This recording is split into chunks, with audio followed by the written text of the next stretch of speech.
ರಾಜ್ಯದ ವಿವಿಧೆಡೆ ಈಗಾಗಲೇ ಹಿಂದೂ ದೇವಾಲಯದ ಆವರಣದಲ್ಲಿ ಮುಸ್ಲಿಂ ಸಮುದಾಯದ ವ್ಯಾಪಾರಸ್ಥರಿಗೆ ಅವಕಾಶ ನೀಡಬಾರದು ಎಂದು ಹಿಂದೂ ಪರ ಸಂಘಟನೆ ಹಾಗೂ ಬಜರಂಗ ದಳದ ಪ್ರಮುಖರು ಆಗ್ರಹ ಪಡಿಸ್ತಾ ಇದ್ದಾರೆ.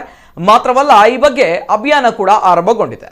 ಮುಸ್ಲಿಂ ಸಮುದಾಯದವರಿಗೆ ವ್ಯಾಪಾರಕ್ಕೆ ಅವಕಾಶ ಕೊಡಬಾರದೆಂಬ ಧರ್ಮದ ಕಿಡಿ ಕೊಡಗು ಜಿಲ್ಲೆಗೂ ಕೂಡ ವಿಸ್ತರಿಸಿದೆ.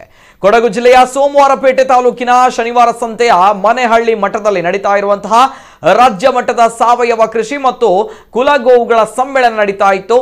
ಈ ಸಂದರ್ಭ ಮುಸ್ಲಿಂ ವ್ಯಾಪಾರಿಗಳು ವ್ಯಾಪಾರ ವಹಿವಾಟು ನಡೆಸ್ತಾ ಇರುವಂತಹ ಸಂದರ್ಭ ಸಮ್ಮೇಳನದಲ್ಲಿ ಇದ್ದ ಬಜರಂಗ ದಳದ ಯುವಕರು ಮುಸ್ಲಿಂ ಸಮುದಾಯದವರು ವ್ಯಾಪಾರಕ್ಕೆ ಹಾಕಿದ ಅಂಗಡಿ ಖಾಲಿ ಮಾಡಿಸಿದ್ರು. ಇದೇ ಸಂದರ್ಭ ಬಜರಂಗ ದಳದ ಸೋಮವಾರಪೇಟೆ ತಾಲೂಕು ಸಂಚಾಲಕ ಜೀವನ್ ಮಾತನಾಡಿದ್ದು, ಹಿಂದೂಗಳು ಜಾತ್ರೆ ಕಾರ್ಯಕ್ರಮಗಳನ್ನು ನಡೆಸುವ ಸಂದರ್ಭ ಮುಸ್ಲಿಮರು ಪಾಲ್ಗೊಂಡು ವ್ಯಾಪಾರ ನಡೆಸ್ತಾ ಇದ್ದಾರೆ. ಇವರು ನಡೆಸುವ ಧಾರ್ಮಿಕ ಸ್ಥಳಗಳಲ್ಲಿ ವ್ಯಾಪಾರ ವಹಿವಾಟು ನಡೆಸಿಕೊಳ್ಳಲಿ, ಆದರೆ ನಮ್ಮ ಕಾರ್ಯಕ್ರಮಗಳಲ್ಲಿ ಅವರು ಬರುವುದು ಬೇಡ. ಇದು ಅವರಿಗೆ ಎಚ್ಚರಿಕೆ ಗಂಟೆ ಎಂದು ತಿಳಿಸಿದರು.